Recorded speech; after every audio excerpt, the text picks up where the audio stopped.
Nous continuons, Inch'Allah, avec les signes de la fin des temps. Nous faisons aujourd'hui le 3e cours. Nous avions commencé la dernière fois avec une petite introduction en ce qui concerne les bienfaits de croire aux signes de la fin des temps. Samaratul iman bi ashrati as-sa'a. Les bienfaits de croire aux signes de la fin des temps. On avait expliqué comment le prophète alayhi salatu wassalam avait transmis à ses compagnons cette science et comment les compagnons ont transmis cette science à tabi'in, à leurs élèves, et comment les tabi'in ont profité, comment les compagnons des tabi'in ont profité justement de cette science pour améliorer leurs adorations et leur religion. Donc on va citer aujourd'hui, point par point, les bienfaits de croire aux signes de la fin des temps. Awalan, le premier point, tahqiqul iman billahi wa rasulihi, la réalisation de la foi en Allah et en son messager. En croyant aux signes de la fin des temps, tu réalises, tu concrétises ta foi en Allah subhanahu wa ta'ala et en son messager. Pourquoi? Parce qu'il fait partie de la foi en Allah azza wa jal, le fait de croire en tout ce qui nous a été transmis dans la révélation. Et il fait aussi partie de la foi en son messager, le prophète Muhammad alayhi salatu wassalam, le fait de croire en tout ce dont il nous a informé dans sa sunnah.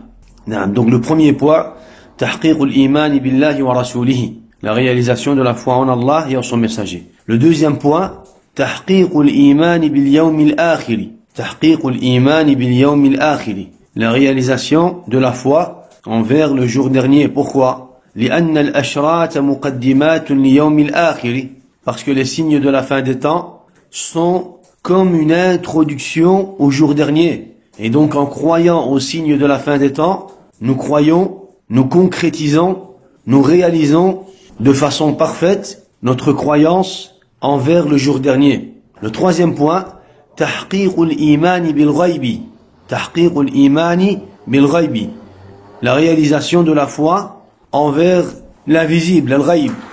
Pourquoi?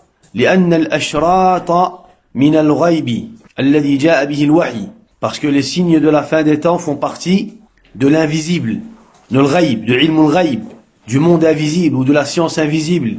Les signes de la fin des temps font partie de l'invisible, dont la révélation nous a fait part. Et donc en croyant aux signes de la fin des temps, parmi les bienfaits justement de croire aux signes de la fin des temps, il y a le fait de quoi? De concrétiser l'iman bil ghaib. Allah subhanahu wa ta'ala nous informe dans Surat al-Baqarah qu'il fait partie des caractéristiques des croyants le fait de croire à l'invisible, au jour dernier avec certitude. Allah azza wa jalla nous dit que les croyants ont la foi à l'invisible, ils ont la foi envers le ghaib et au jour dernier avec certitude. Dans Surat al-Baqarah, le verset 3 et le verset 4 de Surat al-Baqarah. الذين يؤمنون بالغيب ويقيمون الصلاة ومما رزقناهم ينفقون والذين يؤمنون بما أنزل إليك وما أنزل من قبلك وبالآخرة هم يوقنون. Donc Allah Azza wa Jalla nous dit que les croyants, ou qu'il fait partie justement des caractéristiques des croyants, le fait de croire à l'invisible et au jour dernier, walakin avec certitude, وبالآخرة هم يوقنون. Le point suivant, le quatrième point, tahqiqul imani bi nubuwwati nabiyyina Muhammadin sallallahu alayhi wa sallam, la réalisation de la foi en la prophétie du prophète Muhammad alayhi salatu wassalam. Parmi les bienfaits de croire aux signes de la fin des temps, il y a justement le fait de concrétiser al-iman bi nubuwwati Muhammad alayhi salatu wassalam, le fait de concrétiser la foi en la prophétie du prophète Muhammad alayhi salatu wassalam. Pourquoi? Parce que les signes, la plupart des signes de la fin des temps nous ont été rapportés par le prophète alayhi salatu wassalam, nous ont été transmis par l'intermédiaire du prophète alayhi salatu wassalam. La majorité ou la plupart des signes de la fin des temps sont cités dans la sunnah du prophète alayhi salatu wassalam. Et donc, en croyant aux signes de la fin des temps, on concrétise, le musulman concrétise l'iman بمحمد عليه الصلاة والسلام بنبوة محمد صلى الله عليه وسلم. Il concrétise sa foi envers le prophète, envers la prophétie du prophète Muhammad alayhi salatu wassalam. Dans un hadith rapporté par Abu Huraira radiyallahu anhu, il dit que le prophète alayhi salatu wassalam a dit أمرت أن أقاتل الناس حتى يشهدوا أن لا إله إلا الله ويؤمنوا بي وبما جئت به. Il m'a été ordonné de combattre les gens jusqu'à ce qu'ils témoignent qu'il n'y a de divinité digne d'être adorée sauf si ce n'est qu'Allah Azza wa Jal. وَيُؤْمِنُوا بِي وَبِمَا جِئْتُ بِهِ, jusqu'à ce qu'ils croient en moi et en ce que j'ai rapporté. Jusqu'à ce qu'ils croient en moi et en ce que j'ai apporté. فَإِذَا فَعَلُوا ذَلِكَ عَصَمُوا مِنِّي دِمَاءَهُمْ وَأَمْوَالَهُمْ إِلَّا بِحَقِّهَا وَحِسَابُهُمْ عَلَى اللَّهِ. Lorsqu'ils auront fait cela, lorsqu'ils auront cru à la ilaha illallah, premièrement, et puis en la prophétie du prophète Muhammad alayhi salatu wassalam, deuxièmement, et puis en ce que le prophète alayhi salatu wassalam a apporté comme commandement, comme sunnah, comme explication, comme sunnah. Lorsqu'ils auront fait cela, lorsqu'ils auront cru en ces trois points, ils auront protégé de moi leur vie et leur bien, sauf cas de droit. وَحِسَابُهُمْ عَلَى اللَّهِ, et leur compte incombera à Allah subhanahu wa ta'ala, et leur jugement n'appartiendra qu'à Allah subhanahu wa ta'ala. وَحِسَابُهُمْ عَلَى اللَّهِ, et leur jugement n'appartiendra qu'à Allah subhanahu wa ta'ala. Donc, en croyant au signe de la fin des temps, tu concrétises awalan, premièrement, ta foi envers Allah subhanahu wa ta'ala et envers son messager. Et puis, deuxièmement, tu concrétises ta foi envers le jour dernier. Tu concrétises ta foi envers l'invisible. Et quatrièmement, tu concrétises ta foi envers la prophétie du prophète Muhammad alayhi as-salatu was-salam. Cinquièmement, tathbitu ahli al-imani wa ziyadatu yaqinihim wa imanihim. Parmi les bienfaits de croire au signe de la fin des temps, il y a la stabilité et l'augmentation de la foi et de la certitude du musulman. Le musulman, en croyant au signe de la fin des temps, qu'est-ce qu'il va faire? Il va augmenter sa foi et il va rajouter de la certitude sur sa certitude. Il y a parmi, où il fait partie des bienfaits de croire au signe de la fin des temps, le fait de ressentir en soi-même une stabilité dans la foi et dans la certitude. Pourquoi? Parce que tu vas voir de toi-même. Les signes que le prophète alayhi salatu wassalam nous a informés il y a maintenant plus de 14 siècles, tu vas voir que ces signes se réalisent devant toi. Tu vas voir la réalisation de ces signes. Plus de 1400 ans après, tu vas voir, subhanallah, que les signes se réalisent. Les signes dont le prophète alayhi salatu wassalam a informé ses compagnons se réalisent. Et donc cela va quoi? Cela va augmenter ta foi, va augmenter ta certitude. Tu vas revenir vers Allah Azza wa Jal avec une certitude plus grande. Tu vas retrouver une stabilité dans l'iman, dans al-yaqin. Allah Azza wa Jal dit dans Surat al-Ahzab, le verset 22, وَلَمَّا رَأَى الْمُؤْمِنُونَ الْأَحْزَابَ قَالُوا هَذَا مَا وَعَدَنَا اللَّهُ وَرَسُولُهُ وَصَدَقَ اللَّهُ وَرَسُولُهُ وَمَا زَادَهُمْ إِلَّا إِيمَانًا وَتَسْلِيمًا. Et quand les croyants ont vu les coalisés, les groupes, l'Ahzab, la bataille de l'Ahzab a été nommée par ce nom, l'Ahzab, les coalisés, les groupes ou les troupes. Pourquoi? Parce qu'il y a eu plusieurs tribus qui se sont rassemblées pour combattre le prophète alayhi salatu wassalam. Alors, Allah Azza wa Jal nous explique cette situation. Il explique la situation des musulmans lorsqu'ils ont vu les coalisés, les groupes qui sont venus les combattre. Allah Azza wa Jal dit, et quand les croyants ont vu les coalisés, les groupes, ils ont dit, voilà ce qu'Allah et son messager nous avaient promis. Regardez, subhanallah. Voilà ce qu'Allah et son messager nous avaient promis.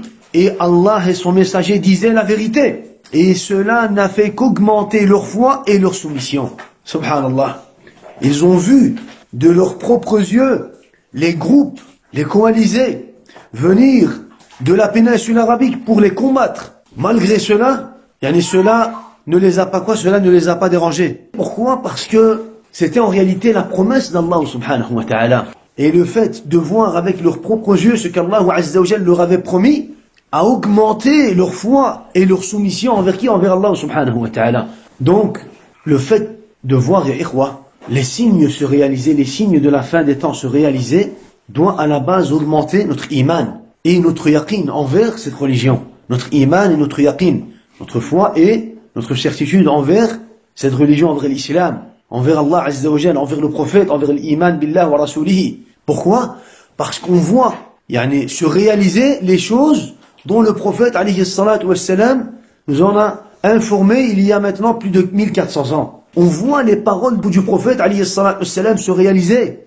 Et donc c'est pour cela que parmi les bienfaits de croire aux signes de la fin des temps, il y a justement le fait que ta foi va augmenter. Ta foi va augmenter, ta certitude va augmenter. Tu vas rajouter de la certitude sur ta certitude.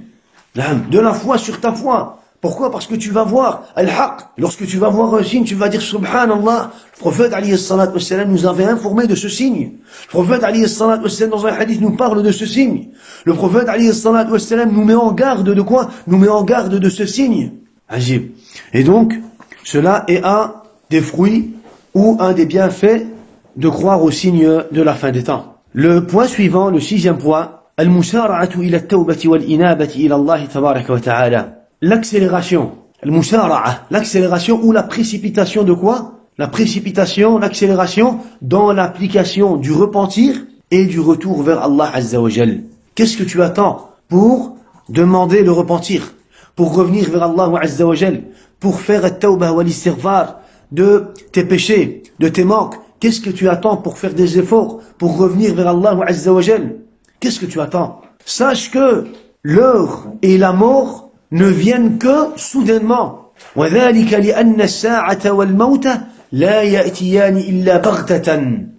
Sache que l'heure, le jour dernier, et la mort ne viendront que soudainement. Tu n'auras pas le temps de demander pardon à Allah subhanahu wa ta'ala lorsque la mort te viendra. Lorsque la mort te viendra, tu n'auras pas le temps de revenir vers Allah Azza wa Jal lorsque l'heure s'enclenchera. Et c'est pour cela que justement le fait de voir les signes de la fin des temps va normalement d'une façon ou d'une autre te motiver à revenir vers Allah Azza wa Jal et à demander pardon et à réaliser le repentir, at-tawbah wal-istighfar, le repentir avec ses conditions, le regret, la sincérité et l'azima, avec une bonne volonté. Cela va te motiver à revenir vers Allah Azza wa Jal et à améliorer ta religion, à améliorer ta croyance. Cela va te pousser à quoi? Cela va te pousser à perfectionner ta religion. Allah subhanahu wa ta'ala dit dans Surat Al-A'raf, le verset 187, La ta'tikum illa baghtah. La ta'tikum illa baghtah. Allah Azza wa Jal dit à propos de l'heure, l'heure ne vous viendra que soudainement, à l'improviste.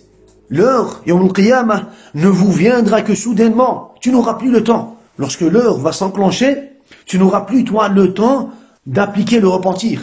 Tu n'auras plus, toi, le temps, d'adorer Allah Azza wa Jal. Tu n'auras plus le temps de quoi? De demander pardon et at-tawbah wal-istighfar pour les péchés que tu as commis ou pour les manques que tu as eu dans ta religion. Tu n'auras plus le temps. Allah Azza wa Jal t'informe par ce verset que l'heure ne te viendra que soudainement. Pourquoi est-ce qu'il te dit cela? Justement pour ne pas que tu attendes.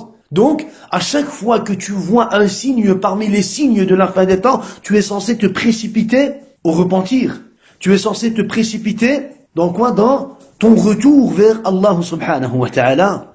Allah Azza wa Jalla dit dans un autre verset, وَمَا يُدْرِيكَ لَعَلَّ السَّاعَةَ قَرِيبٌ. وَمَا يُدْرِيكَ لَعَلَّ السَّاعَةَ قَرِيبٌ. Le verset 17 de Surat Al-Shura. Et que sais-tu? Peut-être que l'heure est proche. Pourquoi est-ce qu'Allah Azza wa Jalla nous dit cela? Parce que souvent l'homme tombe dans l'insouciance, dans le ghafla. L'homme tombe dans l'insouciance et il croit que l'heure est très loin. Et il croit que la mort est très loin de lui. Et donc, qu'est-ce qu'il fait? Il néglige al-amal as-salih. Il néglige les bonnes adorations, les bonnes actions. Il néglige le repentir. Il néglige at-tawbah wal-istighfar. Il néglige le retour vers Allah Azza wa Jal. Il néglige le fait de remettre sa croyance et ses adorations en question. Pourquoi? Parce qu'il pense que la mort est très loin de lui. Il pense que l'heure est très loin de lui. Walakin Allah subhanahu wa ta'ala dit au prophète alayhi salatu wassalam, وَمَا يُدْرِيكَ لَعَلَّ السَّاعَةَ قَرِيبٌ. Et que sais-tu?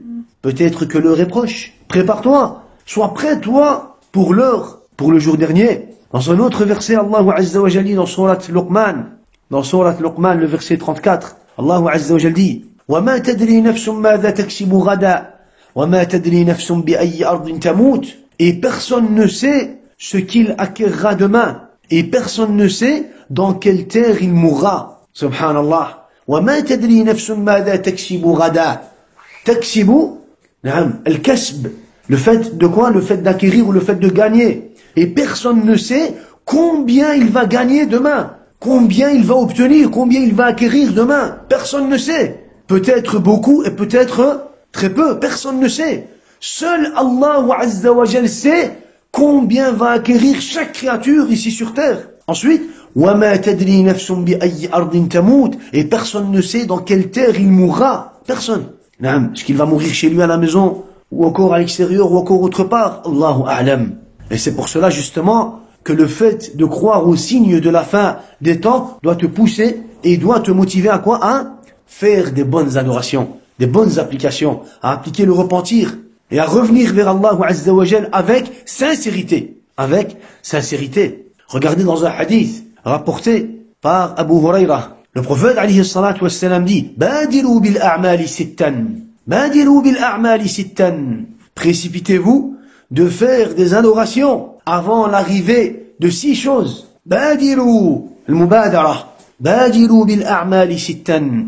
Précipitez-vous de faire des efforts dans les adorations, dans l'amal salih, avant l'arrivée de 6 choses. 6 signes. Tulu' ash-shams min maghribiha. Premièrement, le lever du soleil de l'ouest. Yani, avant le lever du soleil de l'ouest, précipite-toi à faire de bonnes œuvres. Pourquoi? Parce qu'une fois que le soleil se sera levé de l'ouest, tu auras difficile à faire de bonnes œuvres.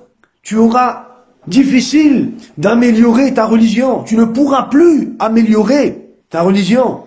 Tu ne pourras même plus, revenir, tu ne pourras même plus peut-être réaliser le repentir.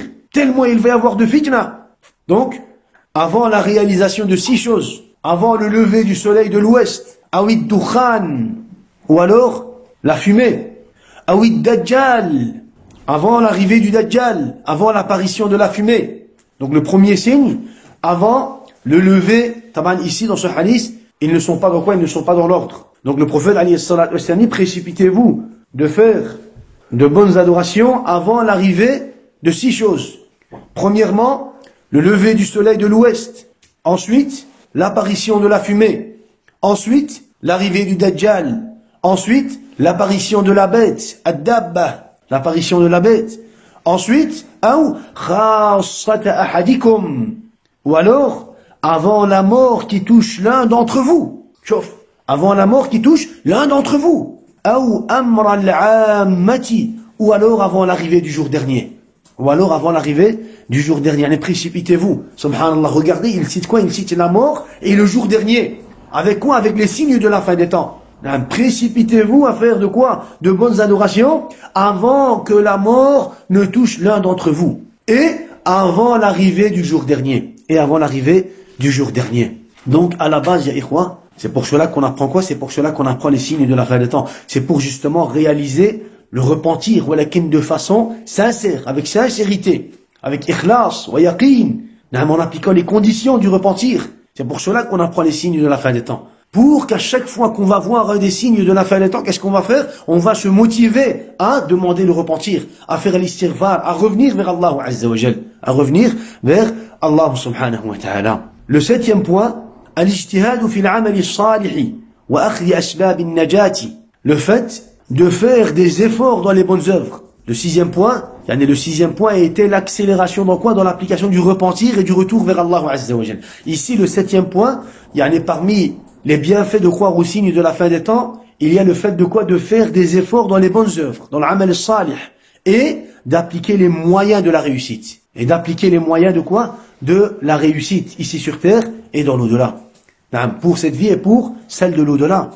Encore une fois, on peut citer quoi? On peut citer le hadith qu'on vient de citer, le hadith d'Abu Huraira qu'on vient de citer. Précipitez-vous de faire de bonnes adorations avant l'arrivée de 6 choses. Le prophète, alayhi salatu wassalam, il ordonne à ses compagnons de quoi? De se précipiter, de faire l'amal salih, de faire l'amal salih. Pourquoi, ya ikhwa? Pourquoi est-ce que le prophète, alayhi salatu wassalam, leur dit précipitez-vous? Pourquoi? لأنها إذا نزلت أدهشت.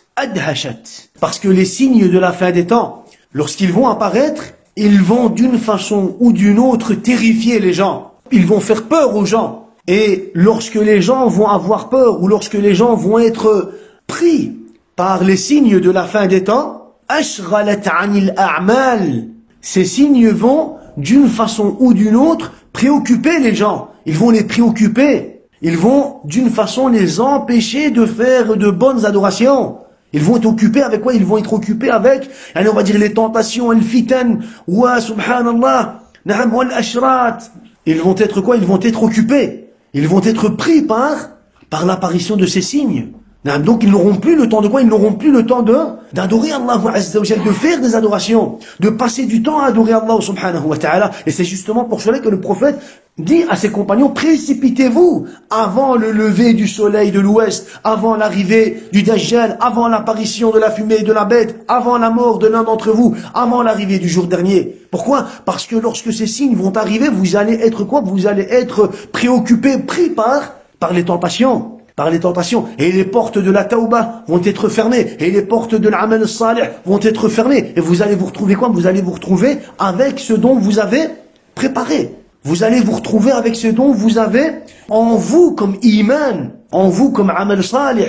Si tu ne t'es pas habitué à prier pendant la nuit, ce n'est pas pendant les moments de fitna, les moments de tentation, les moments de l'ashrat que tu vas prier pendant la nuit. Si tu ne t'es pas habitué à faire un dua à Allah subhanahu wa ta'ala, à invoquer Allah azza wa jal pendant ta facilité, ce n'est pas pendant tes difficultés que tu vas avoir cette facilité d'invoquer Allah azza wa jal. Et c'est pour cela que le prophète motive ses compagnons, il ordonne à ses compagnons, précipitez-vous avant l'arrivée de ces signes. Donc, à la base, ya ikhwa, le fait de croire aux signes de la fin des temps, c'est justement pourquoi? Pour pousser à l'insan, pour pousser le musulman à faire quoi? À faire des efforts dans les bonnes œuvres ou les adorations en général. Dans un autre hadith, rapporté encore une fois par Abu Huraira, radiyallahu anhu, il dit que le prophète, alayhi salatu wassalam, a dit, Badiru bil a'mali fitanan ka qita'il layli al-muzlim. Encore une fois, précipitez-vous à faire des adorations, des bonnes applications, avant l'arrivée des tentations comme les ténèbres de la nuit. Fitanan ka qita'il layli al-muzlim. Comme les ténèbres de la nuit, l'obscurité de la nuit. Précipitez-vous à faire de bonnes adorations avant l'arrivée des tentations qui ressemblent aux ténèbres et à l'obscurité de la nuit. Subhanallah. Des tentations, subhanallah al-azim. Qu'est-ce qu'il va se passer, ou qu'est-ce qui va se passer pendant ces tentations? Yusbihu ar-rajulu mu'minan wa yumsi kafira, wa yumsi mu'minan wa yusbihu kafira. L'homme va se trouver croyant le matin et mécréant le soir. Ou croyant le soir et mécréant le matin. Tellement les tentations seront grandes, tellement les tentations auront un effet sur le croyant, sur la personne, que l'homme qui est musulman au matin terminera la journée mécréant, ou alors celui qui est croyant au soir terminera, il se retrouvera mécréant au matin. Tellement les tentations seront quoi? Tellement les tentations seront grandes. Et les tentations seront des tentations qui touchent, qui vont toucher, qui seront en relation avec l'iman, avec l'i'tiqad, avec la religion. Qu'est-ce qui nous prouve cela? La continuité du hadith. Le prophète, alayhi salatu wassalam, dans la continuité du hadith, il dit, yabi'u dinahu bi'aradin min ad-dunya qalil. Il vendra sa religion pour les biens éphémères de ce bas monde. Adib. Une période de fitna, walakin des fitna comme les ténèbres de la nuit, comme l'obscurité de la nuit. Tellement ces fitna seront grandes que l'homme qui est musulman au matin terminera la journée mécréant. Ou alors l'homme qui est musulman croyant au soir il se retrouvera au matin mécréant. Il vendra sa religion contre des bienfaits éphémères de la vie d'ici-bas. Subhanallah al-azim. Et c'est pour cela que le prophète, alayhi salatu wassalam, qu'est-ce qu'il dit? Qu'est-ce qu'il nous ordonne?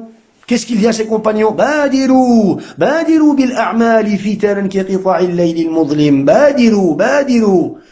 Précipitez-vous. Faites des efforts. Améliorez votre religion. Améliorez vos adorations. Votre croyance. Subhanallah.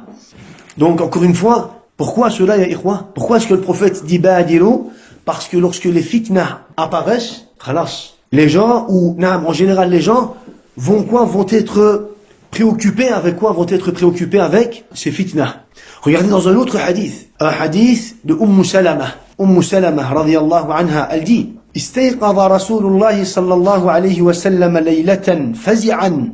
Le prophète عليه الصلاة والسلام s'est réveillé, effrayé, فزعا. نعم الفزع الخوف. الفزع الخوف. Il s'est réveillé, terrifié, effrayé. يقول سبحان الله سبحان الله. Il s'est réveillé pendant la nuit en disant Subhanallah, Subhanallah. Le prophète عليه الصلاة والسلام يا إخوة. Alors il dit ماذا أنزل الله من الخزائن ماذا أنزل الله من الخزائن. Combien de trésors Allah a-t-il ouvert cette nuit? Combien de trésors Allah a-t-il fait descendre cette nuit? وماذا أنزل من الفتن. Et combien de tentations Allah a fait descendre cette nuit? Allahu Akbar. Yani c'était une nuit pendant laquelle Allah Azza wa Jal a fait descendre sur terre des trésors et des tentations. Alors le prophète alayhi salatu wassalam, d'une façon ou d'une autre, il a été au courant de cela. Alors il s'est réveillé, effrayé, subhanallah, en disant subhanallah, subhanallah. Combien Allah Azza wa Jal a fait descendre sur terre? Combien de trésors Allah Azza wa Jal a-t-il fait descendre sur terre? Et combien de tentations Allah Azza wa Jal a fait descendre cette nuit? Regardez, quelle est la solution? Qu'est-ce qu'on doit faire lorsqu'on est face à des tentations? Comment le musulman doit agir face aux fitan? Le prophète alayhi salatu wassalam dit Man yuqidhu sawahib al-hujurat yuridu azwajahu likay yusallina. Réveillez mes épouses. Qui va réveiller mes épouses pour qu'elles accomplissent la prière nocturne? Le prophète alayhi salatu wassalam a été mis au courant de ce qu'Allah Azza wa Jal a fait descendre comme trésor et comme tentation pendant cette nuit. Première chose qui lui vient en tête, la prière nocturne, qiyam al-layl. Man yuqidhu sawahib al-hujurat likay yusallin. Qui va réveiller mes épouses? Qui va réveiller mes épouses? Réveiller mes épouses pour qu'elles accomplissent la prière de la nuit. Car combien de femmes sont vêtues dans ce bas monde et seront nues le jour du jugement. Donc regardez dans ce hadith comment le prophète alayhi salatu wassalam a réagi à Ikhwa. Regardez, réveillez mes épouses des tentations, des fitnas qu'Allah Azza wa Jal a fait descendre. Réveillez mes épouses qu'elles accomplissent la prière de la nuit. C'est comme ça que le musulman doit réagir. Lorsqu'il est face aux tentations, qu'est-ce qu'il doit faire? Lorsqu'il est face aux tentations, la première chose qui doit lui venir en tête, al-amal salih. Al-amal salih. La première chose qui doit te venir lorsque tu vois des tentations, que ce soit des tentations en relation avec ad-din, ou alors avec al-shahawat, al-shubuhat, des tentations, on va dire, de famille, ou alors encore autre chose, la première chose qui doit te venir en tête, al-amal salih. La première chose qui doit te venir, justement, est le fait d'invoquer Allah Azza wa Jal.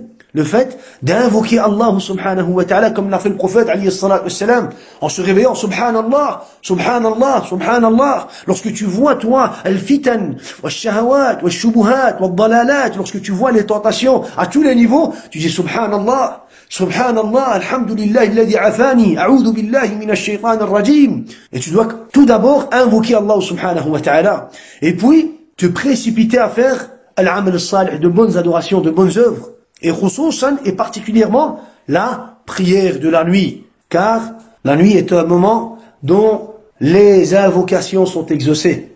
La nuit est un moment dont Allah subhanahu wa ta'ala, dont le prophète alayhi salatu wassalam nous a informé que c'était justement un moment dont les invocations sont exaucées, acceptées. Tamam. Donc on comprend, ya ikhwa, on comprend que les adorations sont les moyens que le musulman doit appliquer justement pour atteindre la réussite. Pour être sauvé de toutes sortes de quoi? De tentations. Allah Azza wa Jalla dans le verset 45 de Surat Al-Baqarah, وَاسْتَعِينُوا بِالصَّبْرِ وَالصَّلَاةِ. Cherchez secours dans l'endurance et la prière. Cherchez secours. Elle patienter, ou elle patienter avec quoi? Cherchez secours. Dans quoi? وَاسْتَعِينُوا. Cherchez secours dans quoi? Dans l'endurance, la patience et la prière.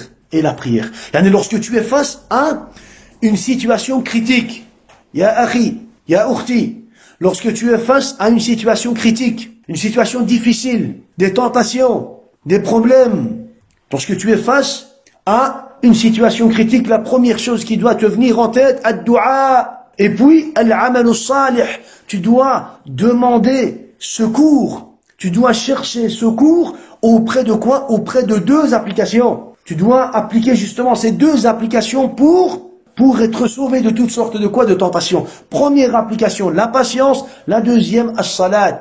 As-salat. As-salat.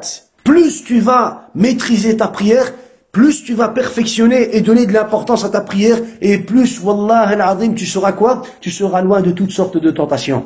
Et plus tu vas négliger, et plus tu risques de quoi? Tu risques de tomber dans les tentations. Bien sûr, tu peux réaliser la prière de façon parfaite et être quand même éprouvé. Pourquoi? Biqadarillahi wa hikmatihi wa adli. Par la décision d'Allah subhanahu wa ta'ala, parce qu'il veut quoi? Il veut t'éprouver. Il veut augmenter tes degrés. Il veut te purifier de tes péchés. Ce n'est pas parce que tu es éprouvé que ça veut dire qu'Allah azza wa jalla te punit. Ça ne veut pas dire qu'Allah subhanahu wa ta'ala te punit ou qu'Allah subhanahu wa ta'ala veut te mettre en difficulté abadan. La tahsabuhu sharran lakum bal huwa khayrun lakum. Ne pensez pas que cela est un mal pour vous. Au contraire, cela est peut-être un bien pour vous. Wa asa an takrahu shay'an wa huwa khayrun lakum. Il se peut que vous détestiez quelque chose, mais qu'en réalité c'est un bien pour vous. Donc, toi, ton devoir est d'appliquer les adorations, de revenir vers Allah azza wa jalla, d'invoquer Allah subhanahu wa ta'ala, pour être justement sauvé de quoi? De toutes sortes de tentations. Et si après cela tu es quand même éprouvé, biqadarillahi wa hikmatihi wa adli. Regardez, subhanallah, ya ikhwa, regardez à quel point le prophète et l'islam nous ordonnent de faire de bonnes œuvres, même dans la situation la plus critique, l'islam, le prophète, alayhi salatu wassalam, ou l'islam ou la religion islamique nous ordonne de quoi? De faire de bonnes adorations. Le prophète sallallahu alayhi wa sallam dit, In qamatis sa'a, si l'heure arrive, khalas, in qamatis sa'a. Ça veut dire quoi, ikhwa? In qamatis sa'a veut dire, si l'heure arrive, khalas, c'est enclenché. L'heure a commencé. Les grands signes de la fin des temps ont commencé à se réaliser. Imaginez-vous. Wa fi yadi ahadikum fasilatun. Si l'heure arrive et que l'un d'entre vous a une plante, fasila, une plante, ou alors, selon d'autres savants, fasila, un petit palmier. S'il a en main, dans certains hadiths, on a une graine. S'il a quoi? S'il a une graine en main, une plante, فَإِنِ اسْتَطَاعَ أَلَّا يَقُومَ حَتَّى يَغْرِسْهَا فَلْيَغْرِسْهَا. Yani, si l'heure arrive et que l'un d'entre vous a une graine, une plante, un arbre, un petit palmier, s'il peut le planter, c'est l'heure, c'est le qiyamah, c'est le hisab, le qiyamah. S'il peut le planter, qu'il le fasse, qu'il le plante, ce petit palmier. Subhanallah. Même dans cette situation, le prophète, alayhi salatu wassalam, dit qu'il le fasse, qu'il plante cette graine ou cette plante, ce petit palmier. Pourquoi? Pourquoi le prophète, alayhi salatu wassalam, nous ordonne cela? Le prophète, sallallahu alayhi wa sallam, nous ordonne cela de cette façon pour nous apprendre que le musulman doit profiter des occasions justement le musulman doit profiter des occasions. Quelle que soit cette occasion, même si c'est une occasion qui est, je veux dire, la dernière pour toi. La dernière. Tu sais bien qu'après c'est le qiyamah. Tu sais bien qu'après c'est la mort. Même si c'est la dernière, le prophète, alayhi salatu wassalam, veut justement nous apprendre que le musulman doit profiter de toutes les occasions. Subhanallah. Combien on a entendu dans la vie de Salaf Salih que le savant qui est en train d'agoniser, qui est malade dans son lit, qui attend la mort, subhanallah, il entend un hadith, et qu'est-ce qu'il fait? Il entend un hadith qu'il n'avait encore jamais entendu auparavant. Qu'est-ce qu'il fait? Il demande à son fils de lui donner une plume, un crayon. Pourquoi? Pour écrire ce hadith qu'il vient d'entendre. Mais subhanallah, tu vas mourir. Il ne te reste plus rien, abadan. Abadan. C'est pour moi encore une occasion de quoi? De me rapprocher d'Allah azza wa jal. C'est encore pour moi une occasion de quoi? De faire une bonne adoration, une bonne action. L'amal salih. Subhanallah, al-amal salih. Et c'est ça que le prophète, alayhi salatu wassalam, veut nous enseigner. Il veut nous apprendre que toi, ya muslim, tu dois quoi? Tu dois profiter des occasions. Et tu dois appliquer les causes de la réussite. Les moyens de la réussite, justement, pourquoi? Pour être loin de toutes sortes de quoi? De fitna, de tentations. Shahawat wa shubuhat. Et c'est justement comme ça que les compagnons ont appliqué leur religion, ya ikhwa. C'est selon ces enseignements que les compagnons ont adoré Allah subhanahu wa ta'ala. C'est en fonction de cela qu'ils ont fait quoi? Qu'ils ont fait des efforts, ya ikhwa.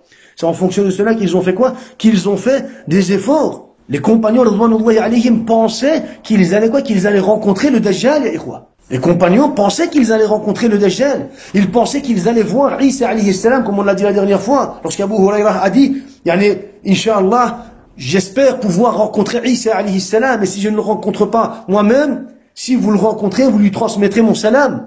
Donc les compagnons radouanullahi alayhim avaient en eux cette certitude de rencontrer, cette probabilité, cette grande probabilité de quoi? De rencontrer Isa alayhi salam, de voir l'époque de Dajjal alayhi salam, de voir les signes de la fin des temps. Et c'est comme ça qu'ils se sont quoi? Qu'ils se sont motivés à faire quoi? Des adorations, de bonnes œuvres. C'est comme ça qu'ils se sont motivés à faire des efforts, à se préparer pour le jour dernier. Comment on dit subhanallah, quand on lit la vie des compagnons radouanullahi alayhim, on voit que les compagnons subhanallah étaient prêts. Ils étaient prêts, pourquoi ils étaient prêts? Pour le jour dernier, ils étaient prêts pour rendre des comptes à Allah subhanahu wa ta'ala. On a lu des paroles de Salaf Salih dans lesquelles ils disent, si on me disait que je vais mourir aujourd'hui, khalas, je serais prêt à mourir car je n'ai plus rien à rajouter, on va dire dans quoi? Dans mes adorations. Comment est-ce qu'ils ont fait cela? Ils ont fait cela justement par rapport à cette croyance. Et justement, le fait d'être insouciant de cette réalité, a été dénigré dans le Coran al-Karim, après avoir connu les signes de la fin des temps, après avoir appris cela, et après avoir vu une partie des signes de la fin des temps, le musulman ne peut pas être dans quoi? Ne peut pas être dans al-ghafla, dans l'insouciance. S'il est encore dans l'insouciance, sache qu'il est dénigré par Allah Azza wa Jal. Allah Azza wa Jal dit dans le premier verset de sourate Al-Anbiya, iqtaraba lin-nasi hisabuhum wa hum fi ghaflatin mu'ridun. Wa hum fi ghafla mu'ridun. L'échéance du règlement de leur compte approche pour l'homme, pour les hommes, alors que dans leur insouciance, ils s'en détournent. Le jour dernier approche pour eux, mais eux sont encore dans quoi? Sont encore dans leur insouciance. Ils sont encore dans la ghafla. Donc, qu'est-ce qu'on doit faire? On comprend qu'on doit faire des efforts, et ce point, à la base, est le bienfait, le premier bienfait de croire aux signes de la fin des temps. Ce point, le fait de faire des efforts dans les adorations, dans les bonnes œuvres et tout ce qui suit, est le premier ou le bienfait le plus important qui va apparaître dans quoi? Qui va apparaître dans ta vie. Car ce qu'on a cité auparavant est en relation avec la foi et la croyance. Et ici, c'est l'amal al-salih. C'est l'amal al-salih, c'est, on va dire, c'est ça qui va apparaître, c'est ça qui va t'aider à confronter et à lutter contre les shubuhat, les shahawat, les fitan. Ma dhahara minha wa ma batan. Walakin, taban, cela ne veut pas dire que le musulman doit négliger la vie d'ici-bas. Il doit faire des efforts. Walakin, cela ne veut pas dire qu'il doit quoi? Qu'il doit négliger la vie d'ici-bas. Au contraire, qu'est-ce qu'il doit faire? Il doit faire aussi ce qu'il doit faire justement ici sur terre pour subvenir à ses besoins. Il doit aussi appliquer les causes pour pouvoir obtenir une subsistance. Biqadarillah wa tawfiqihi. Il ne doit pas oublier de prendre sa part ici sur terre pour vivre, pour subvenir à ses besoins. Le fait de faire al-amal al-salih, le fait de revenir vers Allah Azza wa Jal n'est pas en contradiction avec le quoi? Avec le fait de travailler et de subvenir à ses besoins pour une personne qui sait équilibrer cela, pour une personne qui sait faire la part des choses, pour une personne qui a quoi? Pour une personne qui a en lui un juste milieu. Dans quoi? Dans la compréhension de din. Il va travailler pour la vie d'ici-bas, mais il doit aussi faire des efforts dans l'amal al-salih. Pourquoi? Parce qu'il voit que les fitnas, prennent de l'ampleur jour après jour. Il va faire quoi? Il va travailler, subvenir aux besoins, à ses besoins et aux besoins de sa famille, mais en même temps, il va quoi? Il va les motiver à faire l'amal al-salih. Il va leur apprendre l'amal al-salih. Tamam ya ikhwa. Qala Daoud ibn Abi Daoud.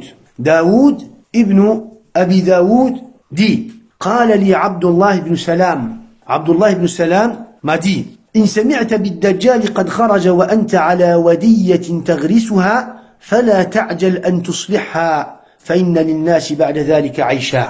Qu'est-ce qu'on a dit? On a dit que le musulman devait pouvoir faire la part des choses. Il doit faire des efforts dans sa religion, dans l'amal al-salih, dans son repentir, dans le fait de revenir vers Allah Azza wa Jal, dans le fait d'invoquer Allah subhanahu wa ta'ala, d'apprendre sa religion, mais aussi qu'est-ce qu'il doit faire? Il doit prendre sa part, ce qu'Allah Azza wa Jal lui a prescrit comme subsistance ici sur terre. S'il doit travailler, il doit travailler. Et regardez subhanallah justement ce qu'Abdullah ibn Salam dit à propos de cela, pour dire que ce ne sont pas deux choses qui sont en contradiction. Abdullah ibn Salam dit, In sami'ta bid-Dajjal, si tu entends l'apparition du Dajjal, qad kharaj, si tu entends que le Dajjal est sorti, est apparu, wa anta ala wadiyatin taghlisuha, al-wadi shiraru an-nakhli, al-wadi shiraru an-nakhl, et le petit palmier.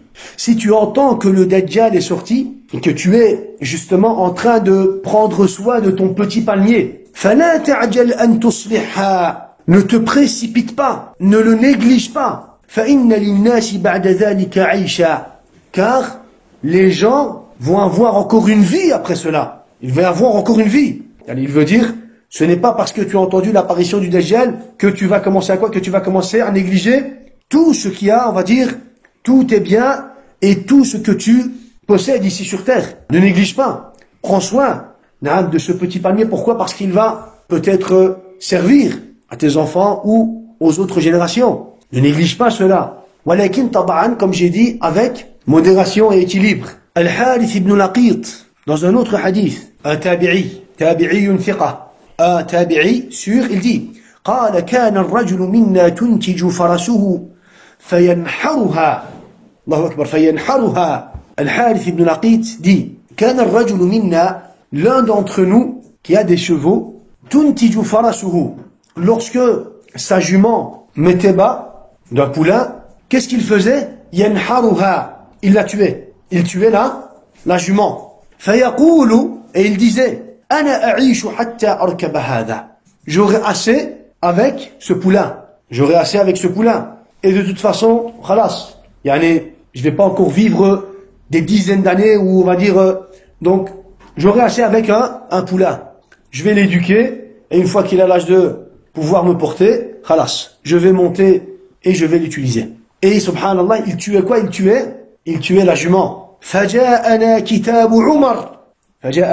كتاب عمر بن الخطاب رضي الله عنه أن أصلحوا ما رزقكم الله. Et c'est à ce moment-là qu'on a reçu le livre, l'écrit, la lettre de Omar ibn al-Khattab. Prenez soin de ce qu'Allah vous a donné comme subsistance. C'est pas, oh mais j'en ai pas besoin, moi là pour le moment, pas grave, néglige. J'en ai pas besoin, jette. J'en ai pas besoin, fais l'israf. أصلحوا ما رزقكم الله. Prenez soin de ce qu'Allah Azza wa Jalla vous a donné. فَإِنَّ فِي الْأَمْرِ تَنَفُّسًا. Car il va avoir quoi? Car il va avoir encore une vie. Il va avoir encore une vie. Donc prenez soin de ce qu'Allah vous a donné. Donc on comprend de ces récits quoi? On comprend de ces récits que ce n'est pas parce que tu fais l'amal al-salih que tu dois négliger ad-dunya. Et ce n'est pas parce que tu travailles que cela est une excuse pour toi pour négliger l'amal al-salih. Tu dois savoir faire la part des choses. Si tu fais pour ad-dunya, tu dois aussi faire pour l'akhirah. Pourquoi? Parce que tu vois les signes se réaliser, tu vois les tentations prendre de l'ampleur jour par jour, jour après jour. Et donc tu dois pouvoir faire la part des choses et faire des efforts pour l'akhirah. Et prendre ce dont Allah Azza wa Jalla t'a prescrit comme bien pour la vie d'ici-bas. Pour la vie d'ici-bas. Amma si tu te donnes seulement à la vie d'ici-bas, seulement au travail, seulement à la vie d'ici-bas, il n'y a plus de ilm, il n'y a plus de amal salih, il n'y a plus de halaqat, il n'y a plus de l'amr bil ma'ruf wa nahy anil munkar, il n'y a plus de quoi, il n'y a plus d'assises, il n'y a plus de ta'allum, il n'y a plus de da'wah, il n'y a plus de ilm, il n'y a plus rien. Khalas, cela voudrait dire que tu es, toi, dans al-ghafla, dans de l'insouciance totale. Tu es dénigré de la part d'Allah Azza wa Jalla. اقترب للناس حسابهم وهم في غفلة معرضون. À la base qu'ils se préparent pour rendre des comptes à Allah Azza wa Jal, ils sont encore dans l'insouciance. Ne voient-ils pas les signes d'Allah Azza wa Jal se réaliser? Les signes de la fin de temps se réaliser? Tu dois pouvoir faire la part des choses, ya akhi. Tu ne vis pas ici sur terre pour vivre ici sur terre. Tu vis ici sur terre pour vivre dans l'au-delà. Une vie heureuse dans l'au-delà. Tu ne vis pas ici sur terre pour vivre ici sur terre. Ton objectif n'est pas ici sur terre. Même si tu dois travailler, tu dois subvenir à tes besoins, tu dois faire ce dont tu as besoin de faire pour avoir une vie facile. Walakin dans l'objectif d'être bien, d'être encore mieux dans la religion d'Allah subhanahu wa ta'ala. Si tu as une vie facile mais que cela ne te sert en rien dans la vie de l'au-delà, dans le din, subhanallah.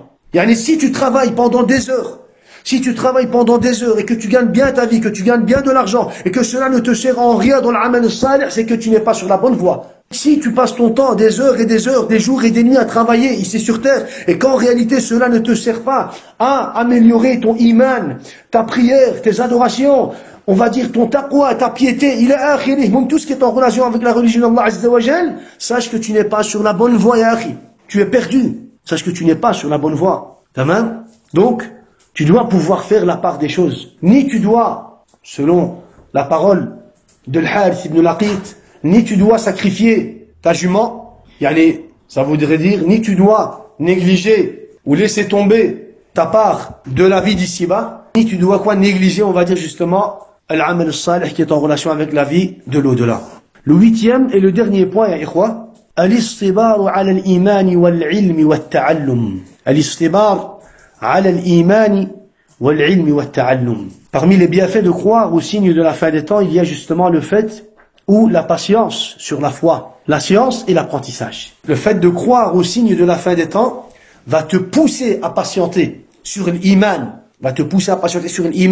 et sur l'ilm et sur le ta'allum, sur la foi, la science et l'apprentissage. La foi, la science et l'apprentissage. Quand tu vas croire au signe de la fin des temps, tu ne vas pas être fatigué de patienter sur l'iman. Tu ne vas pas te fatiguer d'apprendre la science d'Allah Azza wa Jal. Tu ne vas pas te fatiguer parce que tu sais que la science d'Allah Azza wa Jal est le seul moyen d'être sauvé de toutes sortes de tentations.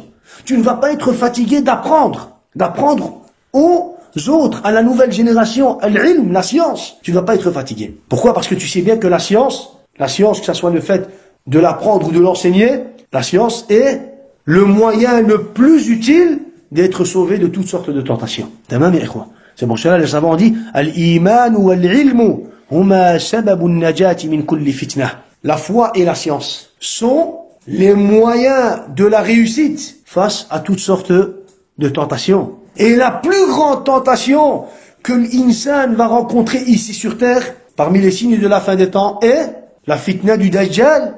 La fitna du Dajjal, la plus grande tentation que l'homme va rencontrer ici sur terre parmi les signes de la fin des temps est la fitna du Dajjal.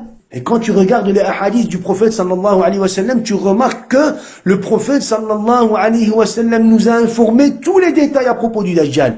Il nous a dit quand il va sortir, comment il va sortir, qu'est-ce qu'il va faire, combien il va rester, où il va aller, qu'est-ce qu'il va faire, quel est son objectif, comment est-ce qu'il va agir, comment les croyants vont agir, comment les femmes vont agir, tout subhanallah, comment il est, son aspect physique, subhanallah, qu'est-ce qu'il va faire, comment est-ce qu'il va impressionner les gens, avec quoi est-ce qu'il va se promener. On va expliquer inchallah ça dans les chapitres, on va dire, qui vont venir inchallah. Le prophète nous a expliqué tout cela. Il nous a expliqué tout cela. Et donc, c'est en connaissant tout cela que tu vas pouvoir confronter. Et tu vas pouvoir être sauvé de cette fitna. Donc, la science. مما ينبغي لكل عالم أن يبث أحاديث الدجال بين الأولاد والنساء والرجال. Il est un devoir sur chaque savant de propager les ahadiths du Dajjal entre les enfants, les femmes et les hommes. De propager cela. Pourquoi? Parce que c'est la science. C'est une science dont ils vont en avoir besoin. Toi, peut-être, tu vas pas en avoir besoin. Voilà, lui, ces enfants-là, ils vont peut-être en avoir besoin. Voilà, ici, maintenant, ça ne veut pas forcément dire qu'on va parler du Dajjal à un enfant de 3 ans ou 4 ans. Ça fait. Il faut quand même qu'il soit, je veux dire, moumayiz, qu'il puisse, on va dire, faire la part des choses, qu'il puisse comprendre, pour ne pas justement le faire peur. À la base, ce n'est pas pour le faire peur. Il n'est pas censé avoir peur, justement, quand tu lui parles, on va dire, des hadiths du Dajjal, il est censé être rassuré, parce qu'il va se dire, alhamdulillah, je sais, maintenant. Donc, quand on dit les enfants, ici, c'est pas, il y a une règle générale, tu prends ton gosse et tu commences à lui apprendre, on va dire, les caractéristiques du Dajjal. C'est en propageant cette science en apprenant, on va dire, cette science aux gens, que les gens vont pouvoir, contrer, ou vont pouvoir être sauvés de cette fitna. قال ابن ماجه dit سمعت الطنافسي, j'ai entendu الطنافسي, un savant, يقول سمعت المحاربي, lui dit j'ai entendu al-Muharibi. Donc Ibn Majah dit qu'il a entendu al-Tanafisi dit qu'il a entendu al-Muharibi dire ينبغي أن يرفع هذا الحديث إلى المؤدب حتى يعلمه الصبيان في الكتاب. Il était important que ce hadith, le Muharibi parle du hadith du Dajjal. Il dit il était important que ce hadith soit donné al-mu'addib, al-mu'allim, il soit donné à l'éducateur, au professeur, au responsable. Il est important que ce hadith soit donné à l'éducateur pour qu'il puisse, lui, l'enseigner à Subyan, aux enfants, dans leur cahier, pour qu'il puisse leur enseigner le hadith du Dajjal. Le hadith du Dajjal. Tellement, c'est quoi tellement? C'est important. Et de toute façon, on n'a pas d'autre choix que d'apprendre l'ilm, ya ikhwa. On n'a pas d'autre choix que d'apprendre l'ilm. La science, si tu es motivé à l'apprendre, alhamdulillah, ahmad rabbak. On n'a pas le choix. Pourquoi? Parce que comme je l'ai dit, c'est ce qui va te servir. Le prophète sallallahu alayhi wa sallam nous dit justement que le Dajjal va sortir à une époque où les gens vont se détourner de quoi? De la science. Ils ne vont plus apprendre la science. Donc c'est normal que les gens vont tomber dans la fitna du Dajjal. Ça? Le prophète sallallahu alayhi wa sallam nous dit que lorsque le Dajjal va sortir, les gens vont le suivre. Les masses vont le suivre. Les femmes vont le suivre. Vont en parler. Ça fait. Walakin, on va comprendre, taban, pourquoi. Le prophète sallallahu alayhi wa sallam nous dit qu'il va apparaître à un moment où les gens vont se détourner de la science. Il n'y a plus d'ilm. Alors c'est normal que quand ils vont voir le Dajjal, ils vont plus reconnaître le Dajjal. Il va y avoir une minorité qui va quoi? Qui va encore reconnaître le Dajjal et donc prendre quoi? Prendre position par rapport à ce Dajjal. Voilà que ceux qui ne vont pas avoir cette science vont tomber dans la fitna du Dajjal. Dans le hadith de Jabir, le prophète alayhi salatu wassalam dit يخرج الدجال في خفقة من الدين. خفقة من الدين. Le Dajjal va apparaître à un moment où la religion sera fragile. Fragile. À peine tu touches ta classe. Il n'y a pas de din, pour dire qu'il n'y a pas de din. وإدبار من العلم. Et à un moment où les gens se seront, on va dire, détournés de quoi? De la science. Donc le Dajjal va apparaître à un moment où la religion sera fragile, presque transparente. Il n'y a plus de din. Il n'y a plus, on va dire, din, on va dire dans le sens où, stable. Et à un moment où les gens se seront quoi? Détournés de la science. Donc, on doit, dans tous les cas, apprendre et faire des efforts pour transmettre cette science. À Ikhwa. Al-Muhim, on a cité 8 points parmi les bienfaits de croire aux signes de la fin des temps. Donc, à chaque fois qu'on va apprendre un signe parmi les signes de la fin des temps, on ne doit pas oublier quoi? On ne doit pas oublier en réalité le fruit qui se cache derrière, on va dire, ce signe. Le bienfait qu'on doit chercher, le bienfait qu'on doit obtenir, ce qu'on doit faire justement, par rapport à quoi? Par rapport à ce signe. Que ça soit quand on va l'apprendre, ou que ça soit quand on va l'apprendre, ou alors quand on va voir cela, on va dire, dans la vie courante. Quand on va voir un signe, quand on voit un signe parmi les signes de la fin des temps, on comprend ce qu'on doit faire. On a compris ce qu'on devait faire. Qu'Allah Azza wa Jalla nous facilite de profiter justement des bienfaits de cette science, incha'Allah. Barakallahu fikum wa jazakumullahu khairan wa subhana rabbika rabbil izzati amma yasifun wa salamun ala al-mursalin walhamdulillahi rabbil alamin. Taban, ikhwa, il y a des frères qui sont malades. Il y a apparemment beaucoup de frères qui sont malades. Al-Muhim, je ne sais pas exactement qui est malade, qui est au début, qui est à la fin. Et donc, je n'ai pas su envoyer, on va dire, de messages aux frères qui étaient malades, parce que je ne sais pas exactement qui est malade. J'ai vite entendu, on va dire, quelques frères. Mais ou sinon, qu'Allah Azza wa Jal vous préserve et nous préserve de toutes sortes de quoi? De maladies, ikhwa. Qu'Allah Azza wa Jal guérisse les frères malades, qu'Allah subhanahu wa ta'ala leur donne le shifa al-ajil, et qu'Allah subhanahu wa ta'ala protège les musulmans, les musulmans de cette maladie et de toutes sortes de tentations. Walakin, ce que je veux dire ici, on est là, je pense, Allahu alam, une période un peu critique. Et donc, je rappelle moi à tous les frères de faire attention, de prendre leurs précautions. Al-asbab, ikhwa. Même si tu as déjà eu la maladie il y a quelques mois d'ici, tu dois malgré cela quand même continuer à faire attention. Tu dois pas négliger. Tu dois faire attention. Cela fait partie des commandements du prophète, alayhi salam. Nous, quand on le fait, la différence entre nous et les kafara, les mushrikin, c'est quoi? C'est que nous, quand on le fait tadayyunan. On le fait ta'abbudan lillahi azza wa jalla. On le fait par principe religieux. On le fait parce que c'est un ordre de la part du prophète, parce que c'est comme ça qu'on doit le faire, parce que c'est comme ça qu'on adore Allah, c'est parce que c'est une façon de quoi? De se soumettre à la volonté d'Allah Azza wa Jal. C'est l'univers d'Allah, Allah Azza wa Jal fait ce qu'il fait, mais Allah Azza wa Jal, le prophète alayhi salam, nous ont ordonné de prendre des précautions, et de faire attention, Si tu vois que tu es par exemple malade, ou tu ne te sens pas bien, khalas, tu t'isoles. Tu envoies un message au frère avec lequel tu devais te rencontrer, tu lui envoies un message, Akhi, je me sens pas bien, je préfère rester loin, Inch'Allah, quelques jours après, on se verra, il y a maintenant les tests, on va dire qu'on s'est acheté en pharmacie, si tu veux vraiment faire un test pour être sûr, pour être mutmaïn, tu veux en faire un deuxième, on sait jamais, tu peux. Walakin, dans tous les cas, faites attention, ya ikhwa. On n'est pas en déconfinement total. Religieusement parlant, on n'est pas en déconfinement total, ya ikhwa. Donc, on doit faire nos précautions, sans négliger, et puis se remettre en Allah subhanahu wa ta'ala. Et puis se remettre en Allah subhanahu wa ta'ala. Et ça, c'est un conseil que je vous ai donné, que je vous donne, et que je donne aussi aux frères, en France par exemple aussi. Il y a eu des situations où il y a eu des frères qui ont dû être hospitalisés. On ne doit pas se laisser aller. On doit prendre nos précautions. Il y a des personnes âgées, il y a des enfants, il y a des malades. Là, il y a des malades. Et, khalas yari, isole-toi, alhamdoulilah, c'est une période où tu peux t'isoler. T'as une excuse pour t'isoler là maintenant. Là maintenant, t'as une excuse pour t'isoler, yari. Tu pourrais t'isoler, pendant, on va dire, quelques heures, quelques jours chez toi à la maison. Tu pourrais un peu rétrécir, on va dire, tes contacts. Tu pourrais aujourd'hui, t'as une excuse aujourd'hui, yari. Aujourd'hui, t'as une excuse. C'est pas que quand tu tombes malade. En général, aujourd'hui, t'as une excuse pour pouvoir, on va dire, te retirer un peu chez toi à la maison. Rétrécir, on va dire, tes contacts avec les gens. Tu pourrais faire ça. Et en même temps, justement, profiter pour lire le Coran al-Karim, améliorer ta lecture du Coran al-Karim. Améliorer, on va dire, tes connaissances, on va dire, de Tawhid, en révisant Kitab al-Tawhid. En apprenant, justement, on va dire, Kitab al-Tawhid. En relisant, en révisant Kitab al-Tawhid avec ton épouse, avec tes enfants. Justement, c'est une occasion. En, justement, lisant, on va dire, la vie du prophète, alayhi salatu wassalam. Justement, c'est une occasion pour toi. C'est une occasion pour toi. Mais le fait que tu aies une vie adi, non, ça c'est pas bon, frère. Ça, c'est pas bon et ça ne rapporte que du mal. Donc, moi, faites attention, prenez vos précautions et qu'Allah Azza wa Jalla nous préserve. Barakallahu fikum wa jazakumullahu khairan wa subhana rabbika rabbil izzati amma yasifun wa salamun ala al-mursalin walhamdulillahi rabbil alamin.